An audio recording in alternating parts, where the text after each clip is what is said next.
korang yang mana yang tengah cari kipas untuk camping tu, jangan lupa tengok video ni sampai habis tau. Okey, dekat tengah Alien ni ada dua jenis fan lamp tau, iaitu rechargeable dengan yang bukan rechargeable. Jom ada tunjuk detail tentang fan lamp kita ni.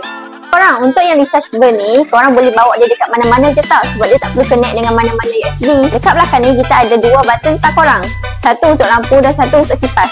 Untuk lampu kita ada bagi 4 jenis mode lampu dan kipas pula kita ada bagi 3 jenis. Dekat sebelah ni kita ada bagi port USB dan juga charging tak korang. Kat bawah ni kita ada bagi hook untuk korang gantung kipas ni dekat mana-mana. Okey, untuk yang ni pula non-rechargeable. Yang ni kena connect dengan USB tak korang. Dekat bawah ni korang boleh letak bateri jenis Type-C tak korang.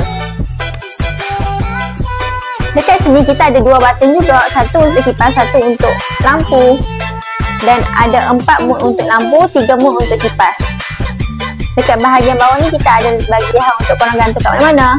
Kipas ni juga boleh rotate 360 darjah tak korang.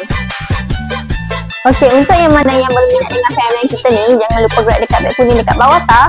Okey, bye bye, see you korang di next video.